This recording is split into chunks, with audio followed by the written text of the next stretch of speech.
Bonjour à toutes et à tous, bon réveil matinal et bienvenue sur Free Matin. Les grandes décisions issues du Conseil hebdomadaire des ministres qui s'est tenu hier mercredi sous la présidence effective du chef de l'État et chef du gouvernement. Le président Patrice Talon, cette décision partage les gros titres à la une des parutions de ce matin que vous aurez à découvrir d'un instant à l'autre dans la rubrique 1 des journaux. S'en suivra le bulletin matinal d'information qui vous sera présenté par Atifa Olafa. Dans ce bulletin matinal d'information, outre le secrétaire général adjoint du gouvernement et porte-parole du gouvernement qui rend compte des décisions prises hier en Conseil des ministres, on vous propose de suivre ce matin Badirou Aguemon, qui est député à l'Assemblée nationale. Il est avant tout médecin praticien, il est également juge à la Haute Cour de justice.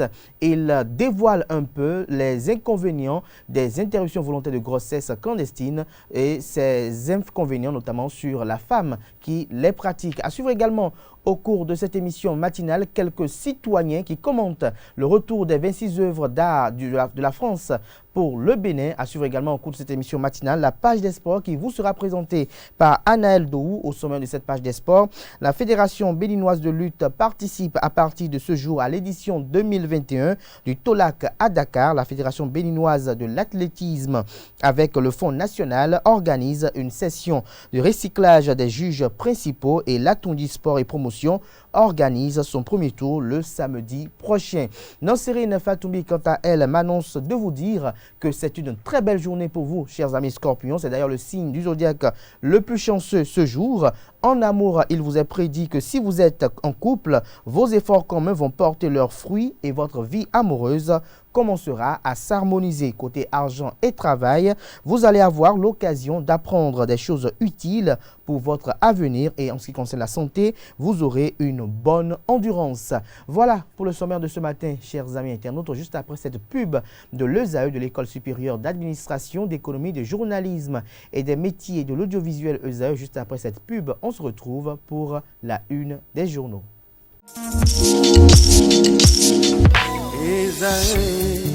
Étudiantes, étudiants, parents d'élèves, nouveaux bacheliers, vous recherchez une école adéquate de formation professionnelle et pratique pour vos études supérieures? Une seule référence, ESAE. ESAE vous offre des demi-bourses et réductions dans toutes ces filières. Waouh! Payez 300 000 au lieu de 550 000 en licence 1, 2 et 3 en journalisme, réalisation, sciences de gestion, administration des affaires, sciences économiques et sciences juridiques. En master 1 et 2, 670 000 en journalisme et 550 000 en sciences de gestion et administration des affaires au lieu de 1 070 000. Écoutez, pour les 100 premières inscriptions en administration générale et administration des finances, payez 450 000 au lieu de 550 000 pour la licence 1, 2 et 3. En master 1 et 2, payez 870 000 au lieu de 1 070 000. Alors, rendez-vous vite à ESAE pour la rentrée académique 2021-2022. Les deuxième et troisième années démarrent le 20 septembre 2021 et la première année le 11 octobre 2021. Informations et renseignements, ESAE Cotonou, 3e rue à droite en quittant le carrefour Jador pour la BIBE Jéricho. Téléphone 96 80 55 11 ou 98 98 14 00 ou encore 90 93 65 21. ESAE, l'excellence à un an.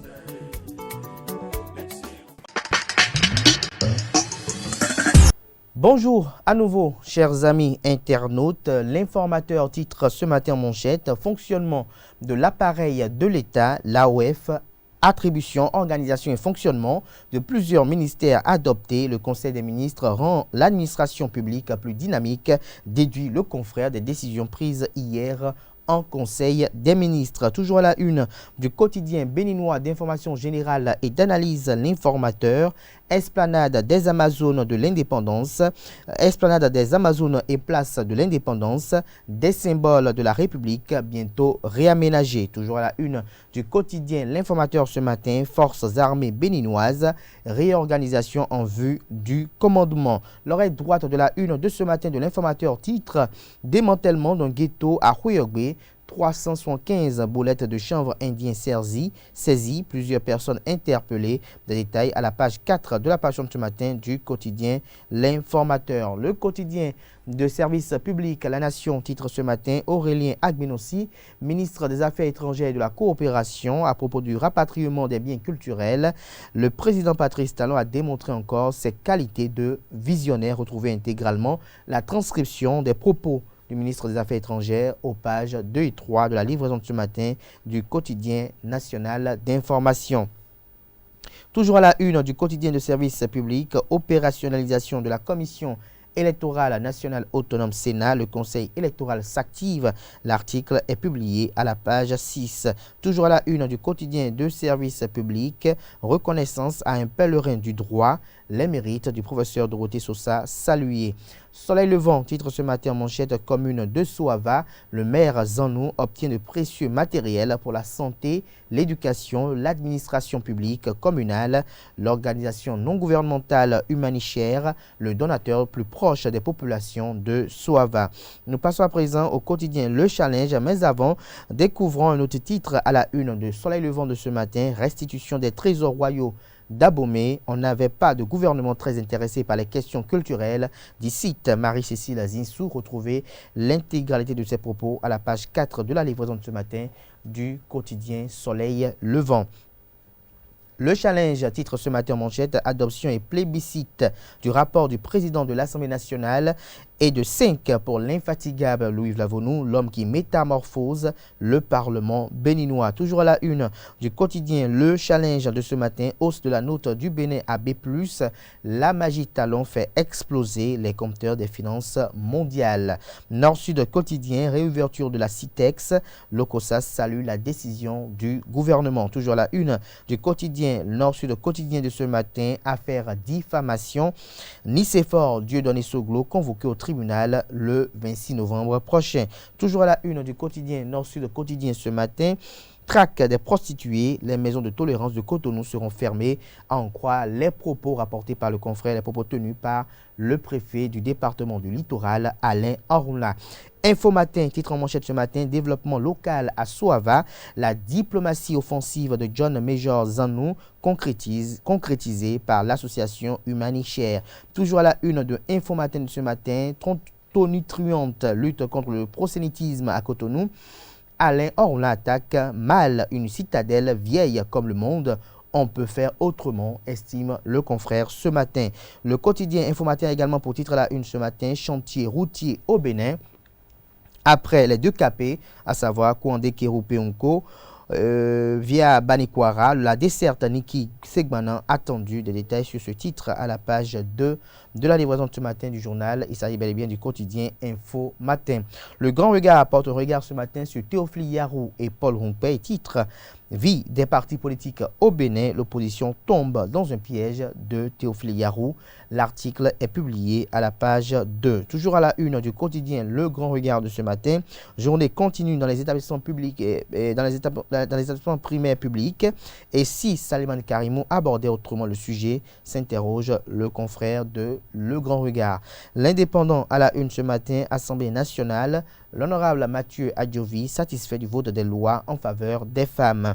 Toujours à la une du quotidien L'Indépendant de ce matin, économie, l'agence Fitch fait passer la note du Bénin à B+.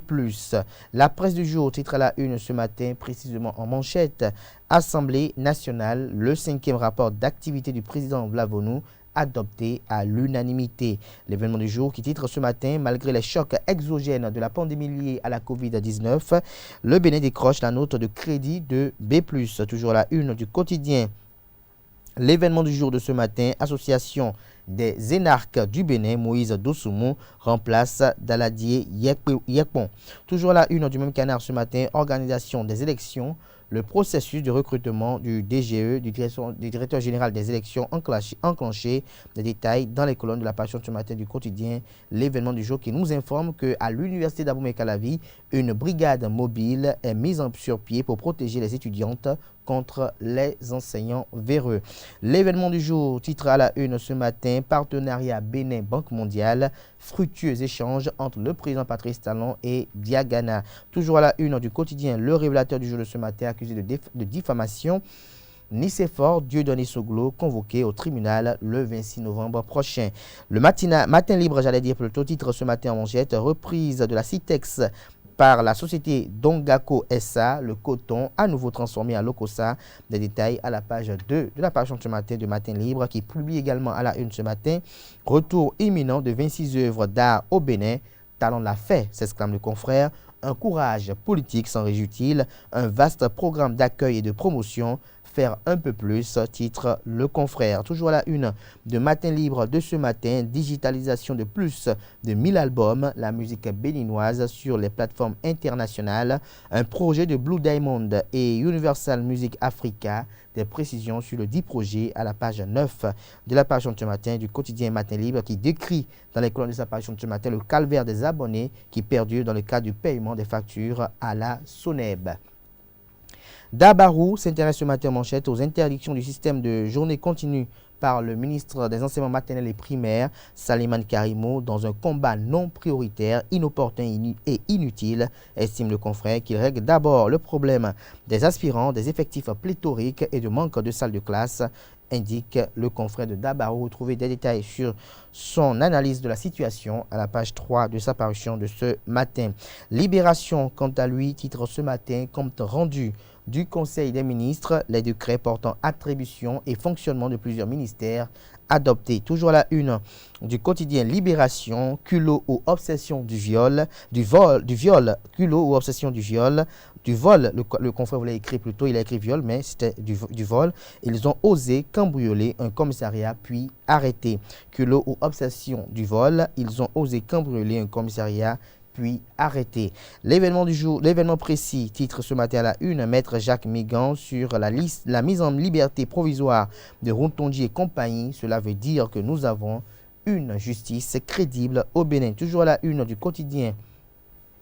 L'événement du jour de ce matin, activité politique, le secrétaire général national, Biotchani, galvanise les militants du bloc républicain de Copargo. L'intégration des ex-leaders FCBE dans les structures de base se concrétise. L'article est publié à la page 5 de la page ce matin du confrère. L'autre quotidien titre ce matin, travaux de revêtement et d'aménagement de la capitale économique.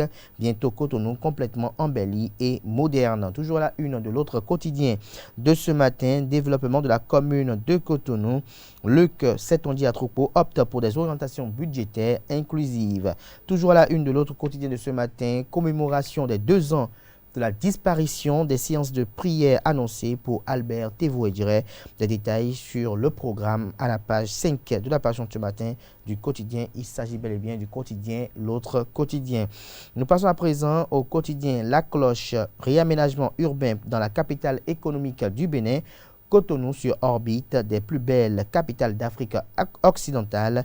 L'article est publié à la page 3, toujours la une du quotidien La Cloche de ce matin. Célébration des 10 ans d'existence de Dan Immobilier Corporation Sarl. Epiphane Maldini Bonou dope le moral des enfants de l'orphelinat. Claudio Meiko. Il y est allé les bras chargés de vivres et de numéraires, nous annonce le confrère ce matin. L'économiste titre ce matin à la une, Ousmane Diagana, vice-président de la Banque mondiale pour l'Afrique de l'Ouest et centrale.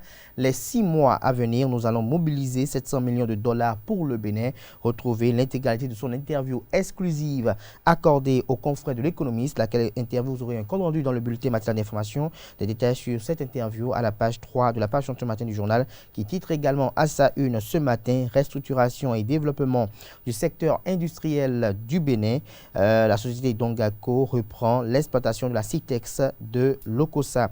Afrique Express titre à la une ce matin, travaux confortatifs de revêtement et aménagement paysager. Voici les parcs qui feront peau neuve. Des précisions dans les colonnes de la page ce matin du journal. Le quotidien Dynamisme Info titre à la une ce matin, propos présumés outrageants de Parfaite envers Patrice Talon.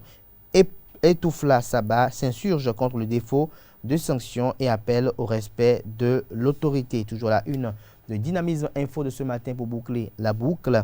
SB2E, SONEB, impôts et autres structures publiques à caractère financier. Le gouvernement curieusement muet sur le pass vaccinal avant toute opération. Ce sera tout pour la présentation de quelques titres parus ce jour dans la presse nationale. Les quotidiens sont disponibles dans les kiosques au prix de 300 francs CFA, également accessibles en ligne pour ceux d'entre eux disposant d'un site internet. Actifa Olafa s'installe à présent pour vous présenter le bulletin matinal d'information. Bonjour et bienvenue à toutes et à tous. Le vice-président de la Banque mondiale pour l'Afrique de l'Ouest et centrale a achevé ce mardi 2 novembre 2021 sa visite de travail au Bénin. À cet effet, Ousmane Diagana a accordé une interview exclusive au quotidien L'Économiste, au cours de laquelle il a annoncé une série de projets à présenter au conseil d'administration de la Banque mondiale en vue d'appuyer le développement du Bénin à hauteur de 700 millions de dollars. Après avoir salué et apprécié la dynamique de développement en cours au Bénin, Ousmane Diagana a annoncé l'accompagnement de la Banque mondiale au bout des 6 prochains mois après introduction de la Banque mondiale d'une série de projets pour un investissement total de 700 millions de dollars, soit environ 395 milliards de francs CFA. Cet engagement se justifie par la qualité de réforme en cours au Bénin, et auquel la Banque mondiale entend apporter son appui. Un appui qui devrait favoriser tout de même la relance économique, notamment en ce contexte de crise sanitaire. Selon le vice-président de la Banque mondiale pour l'Afrique de l'Ouest et centrale, Ousmane Diagana, il faut noter que l'éducation, notamment l'enseignement professionnel, est un axe important du programme d'action du gouvernement béninois qui bénéficiera également d'un important financement. Le Conseil des ministres s'est réuni ce mercredi 3 novembre 2021 sous la présidence effective du chef de l'État, chef du gouvernement, président de la République, Patrice Talon. Au cours de ce conclave gouvernemental, plusieurs décisions ont été prises. Pour en savoir davantage, je vous invite à suivre Wilfried Léandre Rongbeji, porte-parole du gouvernement, à l'occasion du traditionnel compte-rendu du Conseil des ministres. Au chapitre des mesures normatives, les décrets portant attribution, organisation et fonctionnement des ministères ci-après: travail et fonction publique, agriculture, élevage et pêche, énergie, cadre de vie et développement durable, défense nationale, petites et moyennes entreprises et promotion de l'emploi, affaires étrangères et coopération, intérieur et sécurité publique, enseignement secondaire, technique et formation professionnelle, enseignement maternel et primaire, santé, affaires sociales et microfinance, infrastructures et transports, puis justice et législation. Ont été par ailleurs adoptés les décrets portant organisation générale des forces armées béninoises et organisation du commandement dans les dites forces, attribution, organisation et fonctionnement des états-majors des différentes composantes des forces armées béninoises, nomination de membres au sein des conseils d'administration du Centre national de gestion des réserves de faune et de la Société nationale des hydrocarbures du Bénin. Et puis enfin, au chapitre des communications, les travaux de revêtement des parcs de l'esplanade des Amazones, de la place de l'Indépendance, du champ de foire sud, du jardin de Mathieu et aménagement paysager. Ces travaux confortatifs de revêtement sont réalisés pour les esplanades avec des carreaux grès cérame et pour les parcs avec des plaques de béton fibré couvrant leurs allées. En ce qui concerne les aménagements paysagers, c'est le secteur 1B du boulevard de la Marina et l'esplanade des Amazones qui sont impactés. Au regard des impératifs de livraison dans le délai prescrit, le Conseil a autorisé la contractualisation avec diverses sociétés spécialisées, puis instruit les ministres dont relèvent les chantiers de veiller à leur bonne exécution. Le vote de la loi numéro 2021-12 modifiant et complétant la loi 2003-04 du 3 mars 2003 relative à la santé sexuelle et à la reproduction en République du Bénin par les députés continue de susciter moult réactions. Invité sur l'émission L'invité du dimanche dernier, Badiro Aguemon, médecin praticien et député à l'Assemblée nationale, est revenu sur les affres que causent les interruptions volontaires de grossesse clandestine, suivant un extrait de ses propos. en tant que praticien hospitalier, je dis bien praticien hospitalier, oui. C'est nous qui sommes au contact donc, des femmes, des jeunes filles. En un mot, nous sommes au contact donc, des malades. Et ce qui se passe dans ce secteur est effrayant. Parce que quand vous voyez de jeunes filles innocentes, je dis bien jeunes filles innocentes, qui ont la peur parfois même des parents, mais qui malheureusement aujourd'hui, vous savez que le monde a tellement évolué avec les réseaux sociaux, où aujourd'hui les premiers rapports sexuels donnés aux enfants sont tellement tôt, vous voyez que c'est souvent des jeunes filles qui sont parfois innocentes et qui attrapent une grossesse. Et la peur des parents parfois les amène à aller faire des avortements clandestins. Et je peux vous dire, puisque nous vivons ça au quotidien, quand vous voyez votre fille, je dis bien votre fille de 16 ans, qui va aller voir quelqu'un qui ne s'y connaît pas du tout dans l'IVG, mais de la peur donc des parents, la peur peut-être de son entourage, fait que non seulement elle va se faire avorter, mais pas avorter en quelque sorte. Nous avons vu des cas, par exemple, où les individus qui pratiquent cet acte clandestinement vont aller curer l'utérus de la fille, pour ne pas dire de la femme, curer l'utérus jusqu'à aller perforer l'utérus, aller perforer même les anses, donc les intestins, et libère ces filles-là dans la nature. La fille arrive à la maison, et qu'elle se constate, c'est totalement une péritonite. Ce qu'on appelle une péritonite, c'est du pus qui se développe dans son ventre. Dans les 48 heures qui vont suivre. Et dans les 48 heures, qu'est-ce qu'on constate? Si on nous amène ces enfants-là à l'hôpital, en urgence, deux cas. Soit l'enfant, la fille meurt, parce que la péritonite est généralisée, avec des complications graves, ou on fait tout possible pour sauver cette fille, mais parfois, on est obligé de lui faire une hystérectomie, c'est-à-dire qu'on lui enlève carrément l'utérus. Et donc, il y a une conséquence là. Ça veut dire quoi? Ça veut dire que, de deux choses ou l'une, soit la fille meurt, ou bien la femme meurt, ou elle ne peut plus concevoir parce qu'on a fait une hystérectomie totale pour la sauver. Alors, ce que vous dites est alors, véritablement... Ça, c'est qu'un seul cas. C'est un cas. Oui. Un autre cas. Un autre cas, nous avons des gens qui vont aller faire l'IVG clandestinement. Toujours nos filles. Parfois, des femmes mariées aussi. Pas seulement les filles. Je dis bien parfois des femmes mariées. Parce que elles ont déjà peut-être 1, 2, 3, 4 enfants. Elles n'ont pas fait le planning familial. La grossesse arrive sans rien dire même à l'époux à la maison.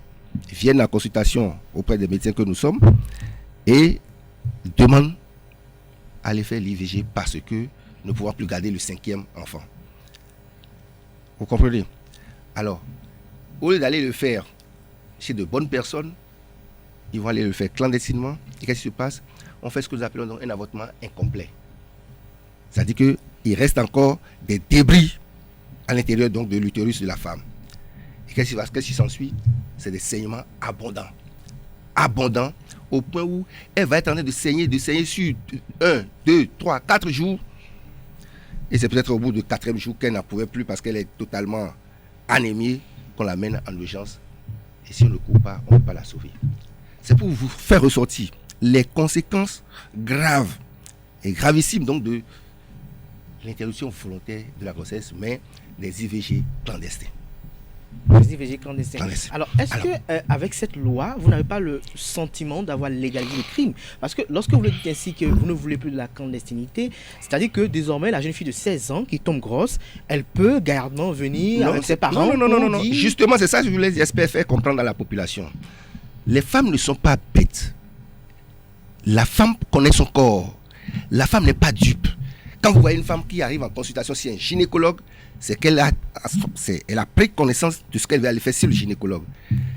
Une fille qui a envie de laisser poursuivre sa grossesse, elle va laisser poursuivre sa grossesse naturellement, sans aucun problème, sans aucune contrainte. Oui. Même si on lui met la pression, elle va laisser poursuivre sa grossesse. Mais une fille qui ne veut pas, pour un certain nombre de contraintes, ne va pas laisser pousser sa grossesse. Vous pouvez tout dire, vous pouvez tout faire. Elle ira quand même faire l'acte. Elle ira commettre l'acte qui peut être préjudiciable pour elle à la suite. Alors il faut que les gens comprennent quelque chose. Quand on parle d'IVG, c'est pas aujourd'hui. Les gens font tout le temps l'IVG. Il y en a tellement, ils le font clandestinement. Ce que nous faisons aujourd'hui, c'est juste pas de demander à la population ou bien aux jeunes filles, aux jeunes dames d'aller se faire avorter de façon systématique. Non, mais c'est une manière de dire nous ne souhaitons plus que ce phénomène soit un phénomène clandestin. Le musée de Quai Branly Jacques Chirac a enregistré 15 000 visiteurs en 7 jours dans le cadre de l'exposition des 26 œuvres des trésors royaux d'Abomey avant le retour au Bénin. L'exposition a eu lieu du 26 octobre au 1er novembre 2021. La semaine événementielle a mis à l'honneur les arts, la culture et la tradition du Bénin. Outre l'exposition, notons qu'il y a eu un colloque scientifique international, des discussions sur les projets muséographiques au Bénin et des concerts avec Black Santiago et Sabouran Daniel. La France va restituer au Bénin 26 œuvres d'art pillées lors de la colonisation. Le retour au pays de ces 26 œuvres d'art se fera le 9 novembre prochain en présence du chef de l'État, Patrice Talon. Quelques citoyens de la ville de Cotonou commentent le retour au pays de ces 26 œuvres d'art. On les écoute au micro de Nancérine Fatombi et Anaël Dou. C'est une très bonne chose qu'ils aient pensé à récupérer ces œuvres d'art pour les ramener, parce que c'est la possession et le patrimoine culturel du Bénin. C'est 26 œuvres que la France veut nous envoyer. Parmi les 3000 et quelques. Alors là, l'État n'a qu'à leur retourner ça. La démarche du chef de l'État par rapport à la restitution des 26 œuvres est louable. Vraiment, en tant que citoyens béninois, nous sommes vraiment heureux de la réception de ces œuvres-là. C'est une démarche louable. Il faut vraiment féliciter le gouvernement pour ces actes de digne fils du pays. C'est ça. Ça, il faut vraiment rendre à César ce qui est à César. J'ai appris que le chef de l'État même va faire le déplacement le 9 novembre à Paris pour le retour des 26 œuvres pillées. Bon, près de 130 ans après le pillage, bon, ce qui est dû aux Béninois leur revient. Connaissant bien la mesquinerie française, je n'irai pas du dos de la cuillère. Les Français sont des mesquins. Après 130 ans, ces œuvres-là, vraiment, moi je crains, ils ne vont pas nous retourner les originaux. Parce que ces œuvres-là leur procurent de l'argent. C'est ça qui fait développer leur tourisme. Ils n'ont pas d'objet d'art. Hein? Après janvier 1894, 25 janvier précisément 1894, où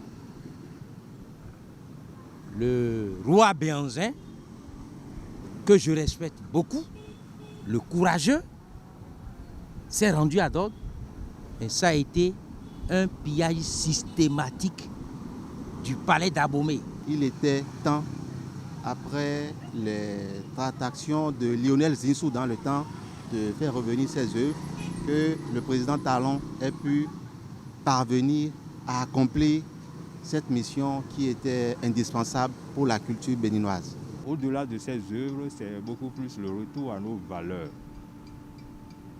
Le retour à nos valeurs endogènes, susceptibles quand même de contribuer au développement de notre pays. La question est de savoir pourquoi les gens sélectionnent les 26 œuvres au lieu de nous envoyer une fois de bon les 3000 et quelques qui se trouvaient depuis avec eux. Donc si nous pouvons d'abord, nous les Béninois, nous voulons connaître notre histoire.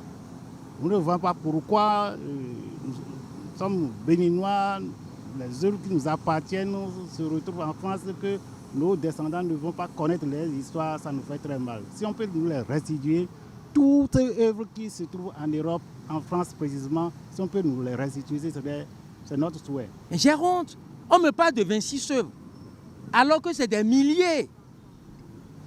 Mais d'après mes enquêtes,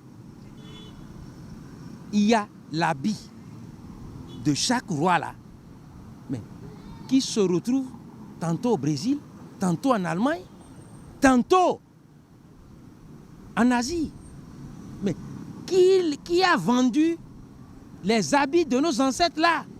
C'est une honte, on ne devrait pas se limiter aux 26. Non, non, non, non, non, non. La chef service commercial de la radio Sogema, Ariane Yonlonfou, a été licenciée pour faute lourde et rayée de l'effectif de la société. En effet, une mission d'audit commanditée par la direction générale de la société de gestion des marchés autonomes Sogema révèle des malversations financières au niveau de la radio. Selon les résultats de l'audit, des détournements de prestations, surfacturation, création d'agences de communication parallèles pour concurrencer la station aurait été observée. La violation caractérisée par une prescription concernant l'exécution du service régulièrement porté à la connaissance du personnel et plusieurs autres malversations ont été notées. Afin d'atteindre leurs objectifs, les mis en cause auraient brouillé le serveur principal de la radio et dissimulé le mot de passe. Les auditeurs ont mis en cause 2 agents. Ces derniers, selon quelques sources, ont été reconnus coupables de malversation et auraient payé les fonds détournés grâce à l'intervention du syndicat. 357 boulettes de chanvre indien ont été découvertes au domicile d'un présumé voleur à Royogbe dans le département du Mono. Le démantèlement d'un réseau de voleurs de volailles et de cabris a permis à la police de mettre la main sur une importante quantité de chanvre indien dans la commune de Royogbe, département du Mono. L'individu a transformé son domicile en un ghetto où venaient s'approvisionner des hors-la-loi. Le mis en cause et 3 autres malfrats présumés ont été arrêtés et placés en détention provisoire. Les 4 prévenus seront présentés au procureur ce 4 novembre 2021. Et ce sera tout, chers internautes, pour ce bulletin matinal d'information. Merci pour votre attention. D'ici là, portez-vous bien. Merci à vous, Atifa Olafa, pour la présentation de ce bulletin matinal d'information. Vous retrouverez à 19h, si tout va bien, Carles Kitomé pour la grande édition du journal télévisé sur ESAE TV. Place à présent à Anaël Dou qui vous présente la page des sports. Mesdames et messieurs, bonjour et bienvenue sur Free Sport de ce jeudi 4 novembre 2021. Une délégation béninoise conduite par le président de la Fédération béninoise de lutte, Fébélutte, Yves Azinfan, est à l'arène de lutte de Dakar pour l'édition 2021 du TOLAC qui débute aujourd'hui 4 novembre. La délégation béninoise est composée de 5 lutteurs, un entraîneur, un médecin soignant et un représentant de la dite fédération. Les athlètes vont être coachés par Prosper Mbeti. L'objectif est de faire une bonne impression à cette compétition qui va s'achever le 6 novembre prochain. Le coup d'envoi de la première journée de la Ligue professionnelle du Bénin a été donné le dimanche dernier en ouverture.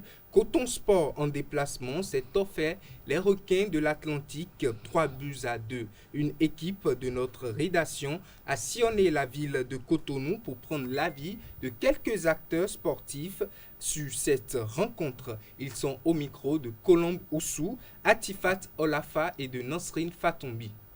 Au niveau de la défense n'a pas bien fonctionné. Sinon, quand on voit le but qu'a marqué Romaï Kamoussou, on a vu que la défense ne fonctionnait du tout pas. Il se perdait. Et on constate que ça n'a pas été travaillé lors des séances d'entraînement. Il se perdait jusqu'à ce que Romaï qui est tombé se relève et marque un but. Et tout le monde se perdait dans la défense. Quand on voit également le premier but qu'a pris les requins, c'est un but de tête. On voit le corner, la balle venue du haut et la défense est là. Tout le monde regarde le ballon jusqu'à ce que l'adversaire saute plus que tout le monde pour mettre la balle au fond des filets. Donc on a senti cela dans la rencontre qui s'est déroulée le dimanche passé. Il n'y avait pas une cohésion entre les joueurs. Et quand on voit qu'un joueur donne une passe à son adversaire, ce dernier n'est pas sur les mêmes trajectoires que son coéquipier et puis on voit que la balle est à la touche. Coton a eu 2-3 mois de préparation. Ça n'a pas été le cas avec Requin. Il y a eu des difficultés énormes de l'autre côté. Bon, néanmoins, on a assisté à un bon match. Requin a su tenir la tête un peu à Coton. Finalement, Coton a gagné 3-2. C'est vrai qu'ils ont gagné, mais tout n'est pas encore rose. Ça reste encore beaucoup de choses à régler, surtout en attaque et aussi sur le plan défensif. C'est vrai que bon, on est en début de championnat avec.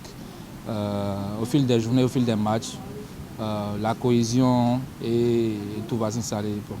Je pense qu'avec le temps, on aura un bon jeu quand même. Moi, je vais féliciter les Requins parce que jusqu'à 4 h du matin, Requins n'avait pas encore d'équipe. Mais jusqu'à présent, diront qu'ils n'ont pas encore d'équipe, mais ils ont su jouer. Coton, c'est qu'il y a eu d'équipes il y a de ça 2 mois, même plus, qui se sont entraînés, jouer beaucoup de matchs de préparation, mais malgré ça, ils ont réussi à contenir ces Cotons de ce club de Ouidah. Et c'est par chance qu'ils ont gagné 3-2. Je dirais par chance.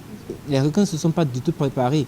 Disons du tout parce que les quelques fois qu'ils sont venus au stade ici s'entraîner, c'était un nombre réduit parce qu'ils ne se sont pas du tout préparés et le lancement c'était pas acté pour avant qu'ils ne jouent. Ils ne se sont pas préparés, mais ils ont réussi à contenir le Coton. Mais bon, j'espère vivement que, comme il a demandé une semaine, dans ces une semaine, il va constituer son équipe et il aura ce qu'il a.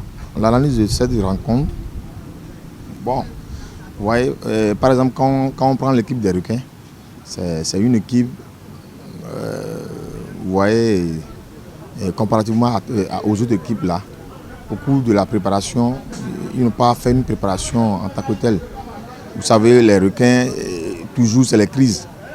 Il y a des crises par-ci, par-là, il y a l'histoire de l'AG, et puis les dirigeants, au lieu d'investir pour que l'entraîneur puisse bien faire les préparations là, c'est bâclé par rapport aux autres équipes.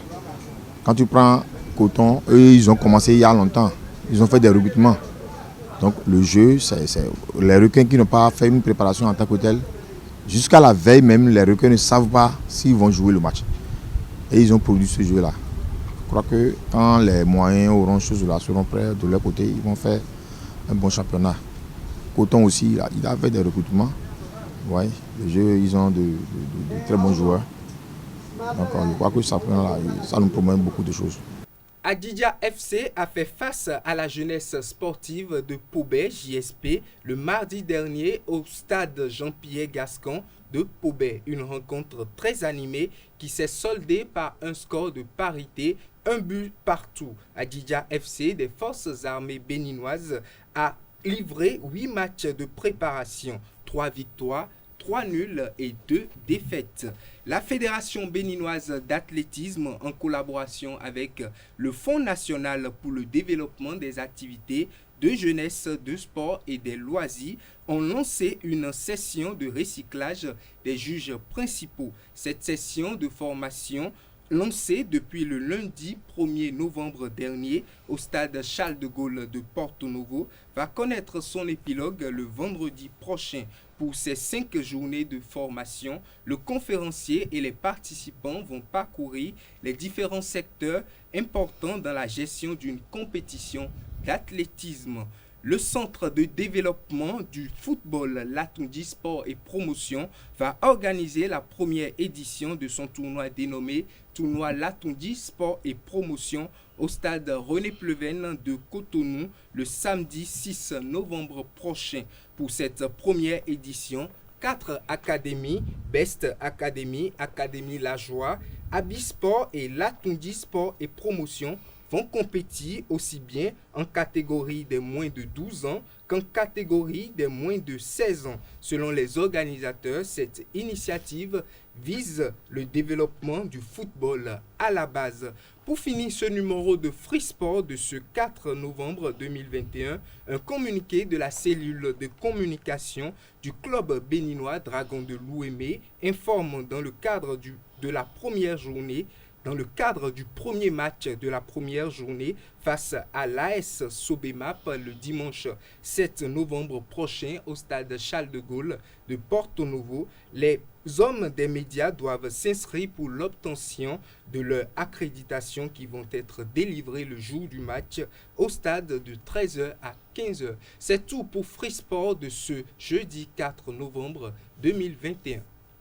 Merci à vous, Anel Dohou. Cette note sportive fait une transition avec l'horoscope du jour qui sera présenté par Nansirine Fatoumbi.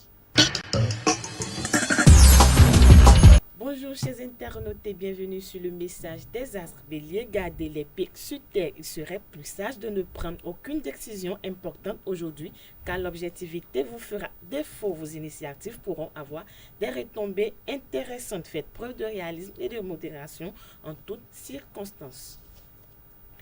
Amis Taureau, journée satisfaisante côté sentiment, les circonstances vous seront favorables et vous prouveront que votre patience peut vous apporter bien plus de satisfaction que vous ne le pensiez dans le domaine professionnel. N'oubliez pas d'être prudent. Gémeaux, le train-train quotidien est bien installé. Vous avez les moyens de nouer un lien à l'épreuve du temps. Les conseils d'un ami porteront aujourd'hui leur fruit. Ne ratez absolument pas cette occasion en or de trouver le bonheur. Natifs du signe Cancer, joie partagée et satisfaction du cœur sont à l'ordre du jour. Surtout si vous êtes célibataire, c'est le moment de reprendre confiance en vous et de vous laisser guider sur le chemin de l'amour. Chers amis Lions, bon moral dans l'ensemble, vous faites preuve d'une grande discipline. Votre supérieur pourrait vous confier de nouvelles responsabilités. Vous êtes à la hauteur et c'est le moment de le prouver. Mettez les bouchées doubles s'il le faut, mais montrez-vous votre valeur.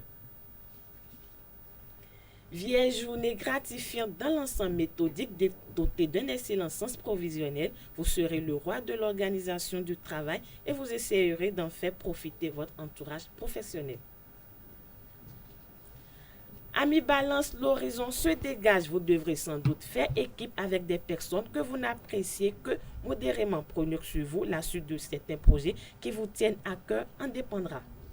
Scorpion, journée très profitable dans l'ensemble côté travail. Vous allez avoir l'occasion d'apprendre des choses utiles pour votre avenir. Tendez l'oreille, cela vous permettra de mieux gérer l'organisation de vos projets futurs côté sentiment. Si vous êtes célibataire, une rencontre vous sortira de vos doutes intérieurs aujourd'hui.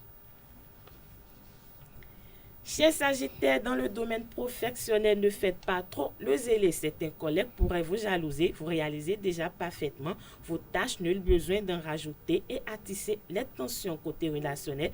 Mettez votre cœur en fête et profitez des moments chaleureux. Capricorne, tout dépendra de votre attitude. Aujourd'hui, votre façon d'agir sera instinctivement constructive. Ne perdez pas de temps en hésitation inutile. Vous savez exactement comment procéder, même si certains tenteront de semer le doute.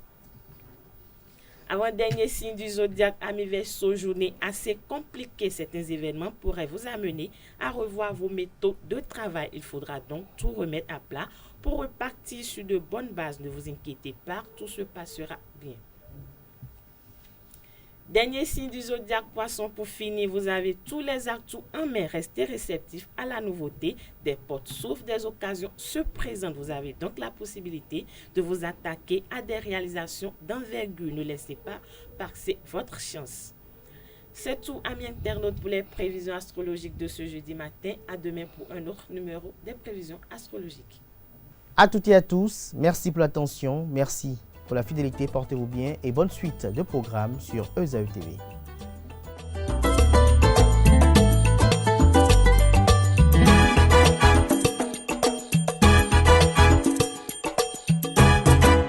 Bonjour à tous et à toutes, bienvenue sur Free Matin, très heureuse de vous retrouver ce lundi matin pour votre émission.